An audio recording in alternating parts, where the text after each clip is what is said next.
estamos ya con Pedro Pablo Kuczynski para empezar a hablar de las propuestas que tiene para esta segunda vuelta electoral. Y estábamos hablando de que va a comenzar a viajar a algunas provincias donde decía usted en el reportaje de Chela que no había podido ir por razones de tiempo, de la cantidad de sitios que tiene que visitar. Sin embargo, nos preguntamos si entre esas provincias le va a dar especial énfasis a lo que es el sector sur de nuestro país, que tuvo un voto más bien dirigido hacia el Frente Amplio y que definitivamente tiene reclamos que al parecer ni su candidatura ni la de Keiko Fujimori han podido recoger. ¿Qué va a hacer con ese sector de nuestro país que es importante y que es tan grande? Bueno, definitivamente vamos a viajar al sur, pero al norte también, a la Amazonía también, Pucallpa y lugares mucho más cercanos como Chimbote, Ica, donde uno va en auto. O sea que... ¿No le preocupa esa enorme cantidad de personas que no están contentas con la propuesta económica que plantea tanto usted como, con diferencias, el otro contendor, Keiko Fujimori? Nosotros ganamos en Arequipa en la elección de la semana anterior. Y claro, hay zonas del sur donde hay mucha pobreza en la sierra. Hay zonas del sur, por ejemplo, en Puno, en Ananea, donde hay mucha minería informal a 5.000 metros de altura, no hay servicios públicos. Tenemos en el Cusco todavía un índice de desnutrición infantil que es altísimo, pero también tenemos Cajamarca, por ejemplo, que debería ser una región muy próspera, y todavía hay un 30% de los cajamarquinos que no tienen electricidad en su casa. Por eso, estas personas, esta gente a la que no llega el Estado, a la que los recursos no se le trasladan, a la que no ven la riqueza que produce el modelo económico actual, desconfían precisamente de eso. Dicen que este modelo no está sirviéndoles a ellos y quieren cambiarlo.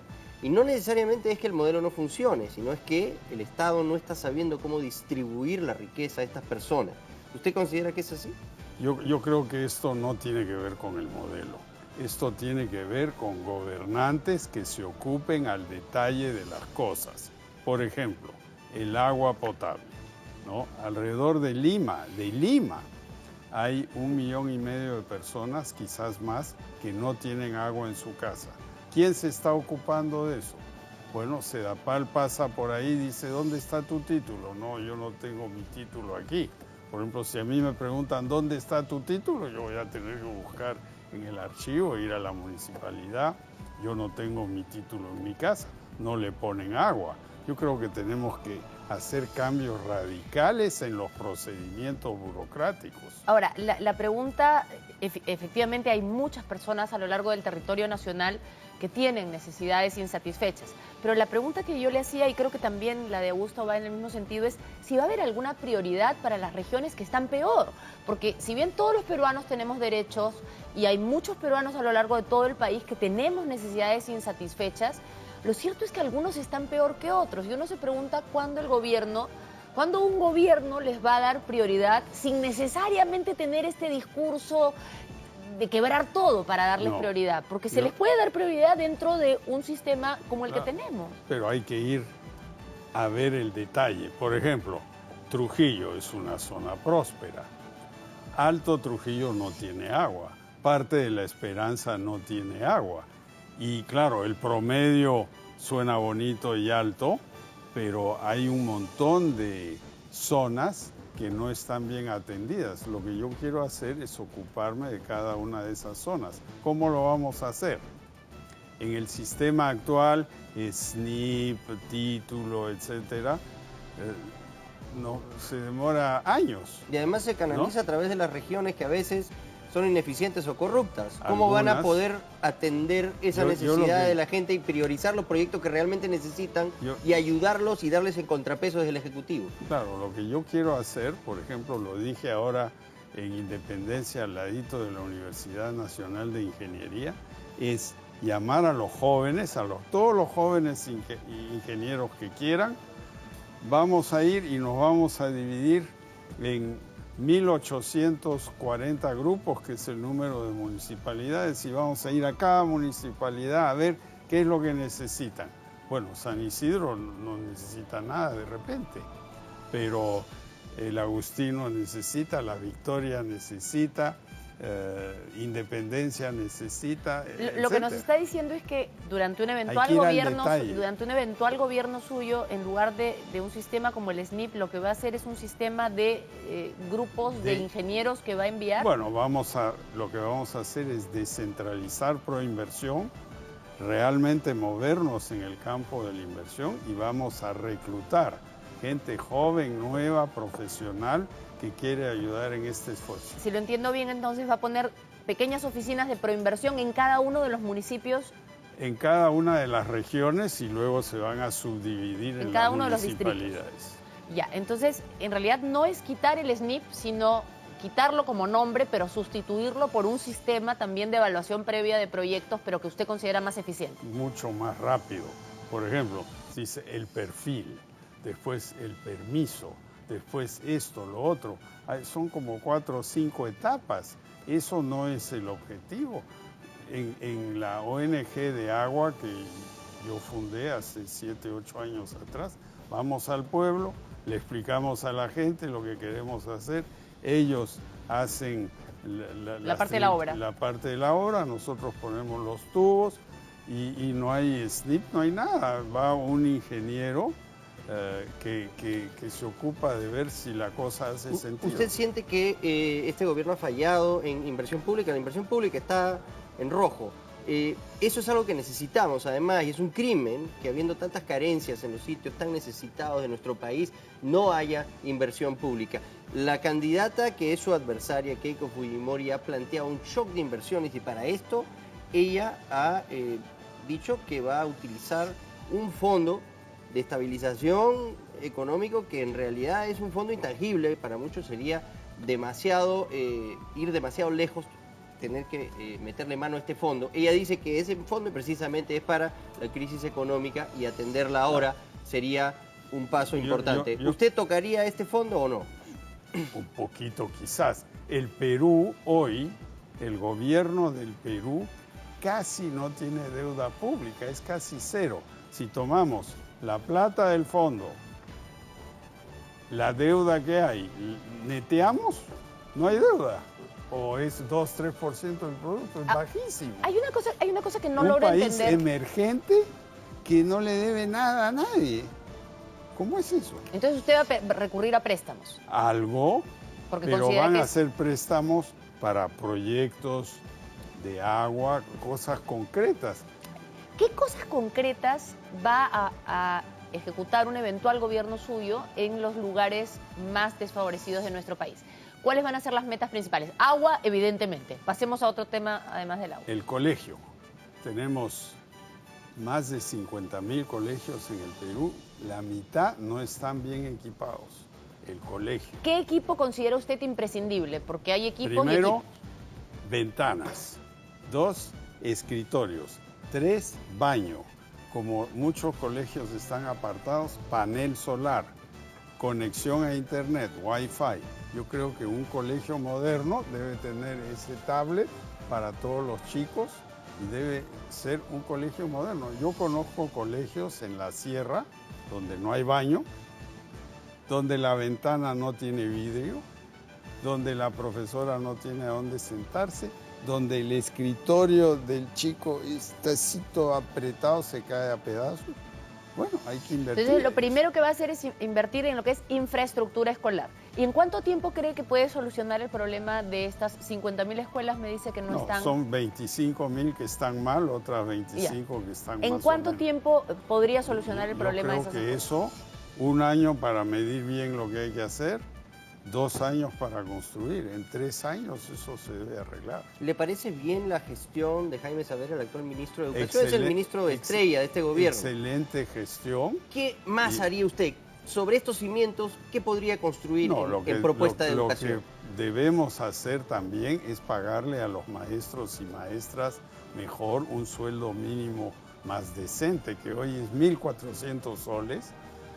Yo lo dejé en 1.200, o sea, 10 años después, el sueldo real ha bajado. Tenemos que subir eso a 2.000, hemos Pero hecho los bueno, cálculos. lo que ha sucedido también, para ser correctos y decir toda la verdad, es que se ha hecho un alza de sueldo selectiva, es decir, Exacto. a los mejores maestros, a los más capacitados se les está pagando más. 10% se les ha dado hasta 3.000. Pero usted sí cree en la meritocracia. Yo creo en la meritocracia, pero también creo que debe haber un mínimo, porque para que un joven decida ser profesor, maestro, tiene que ver que es una profesión claro, para atraer a los mejores, ¿no? Entonces hay que poner pues un mínimo. Los policías tienen que tener un mínimo. Los maestros... ¿Le subiría el sueldo a los policías? Los policías hoy reciben bonificaciones no pensionables. Tiene que ser pensionable, porque el día en que se retiren no van a tener una pensión suficiente, y hay un montón de casos de policías que tienen, y generales y soldados que no tienen una pensión adecuada. Hablando de pensiones, ¿qué piensa hacer con el problema de las pensiones en el Perú, ahora que se ha debatido claro, tanto este tema en la semana? El gran problema de las pensiones en el Perú es que de una fuerza laboral de casi 20 millones de trabajadores, solo 3 millones van a tener una pensión, o de la ONP o de las AFPs. Porque el resto son informales. Bueno, entonces lo que tenemos que hacer es que la mayoría sea formal. Hoy el 70% es informal, 30% es formal. ¿Cómo va a ser ese proceso en su gobierno eventual? Si nos paseamos por el Perú, cosa que yo he hecho bastante en los últimos 20 años, vemos que todos los negocios son pequeños. En el mercado, en cualquier ciudad, el distribuidor de Claro, de Telefónica, claro, son cositas. Tenemos que ayudarlos a que crezcan, tengan acceso al crédito. ¿Cómo? Formalizándose.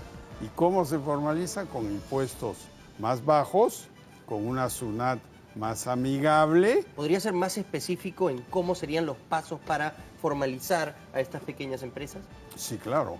Vamos a explicarles, vamos a ir por todos lados a decirle, mira, si te formalizas, vas a poder acceder al crédito al 10-15% anual en vez de 10-15% semanal.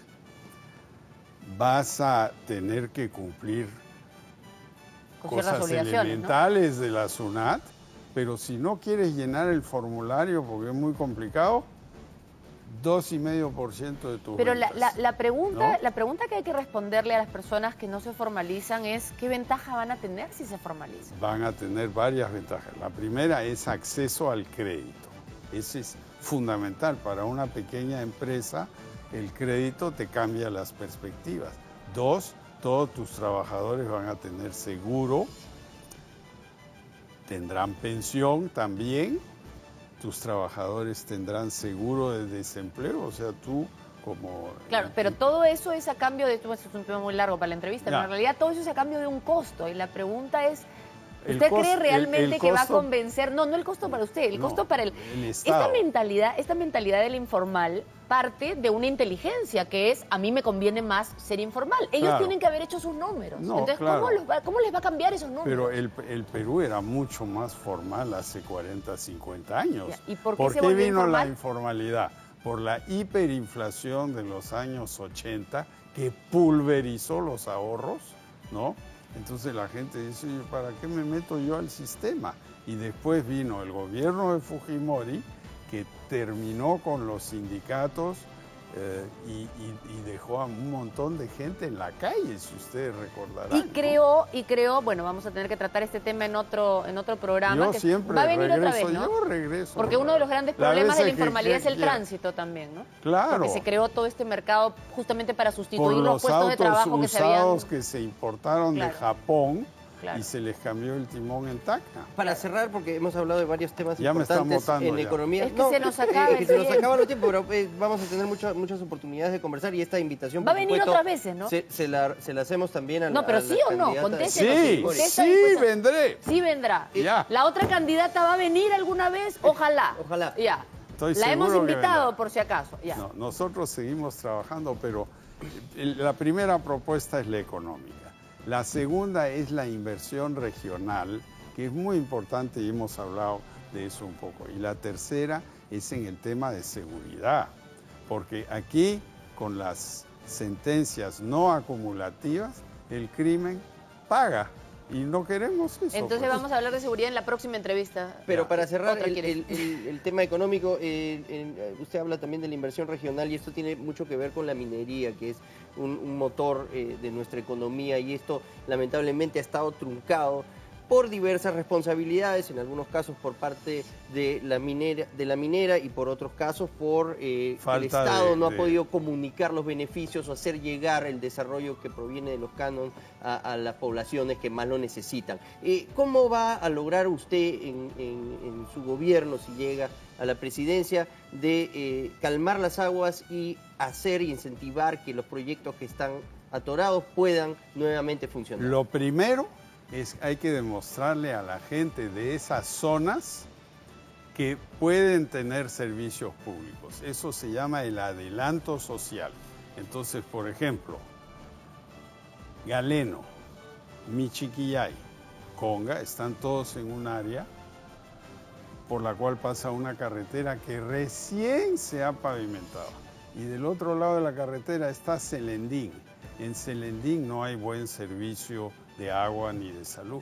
Hay que poner todo eso. En otras palabras, primero lleva el desarrollo, primero lleva el Estado y después se ve si se desarrollan las empresas. Claro, porque sabemos perfectamente a dónde están todas esas minas. Lo sabemos ya. Bueno, como le decíamos, vamos a necesitar varios programas para desarrollar las pero no propuestas. queremos Porque aburrir solo son a la dos. Le gente. queremos hacer una propuesta Ya. esta noche aquí. ¿Usted estaría dispuesto a venir a un debate organizado por este canal contra su adversaria Keiko Fujimori? Yo estoy dispuesto a debatir, sí, claro. ¿Aquí en vivo, en este programa? Aquí en vivo, sí, claro que sí. Bueno, ojalá que nos Como contesten dicen igual. en México, claro que sí. Ok. Bueno, ahí está. Ojalá podamos tener un debate aquí, porque creo que eso fue lo que nos faltó en la primera vuelta, la posibilidad de tener un poco más de debate, de ideas, y finalmente fue muy difícil, ¿no? Solo convencer a los Sí. candidatos de que se manifiesten. Pero ahora, Han bueno, por lo menos ya preferido tenemos- mantenerse al Era un margen. montón, ahora Tenemos al parece 50% de los que somos- candidatos ya ¿Sí? hablando acá, o sea Acá que está. eso ya Así es. vamos avanzando. Bueno. Gracias por estar aquí. Muchas gracias y ojalá podamos conversar más a lo largo de esta Pero campaña les de segunda acepto vuelta. la invitación. Muchas gracias. Correcto. Muchas gracias por haber estado aquí. Hacemos una breve pausa en Cuarto Poder y volvemos con mucho más.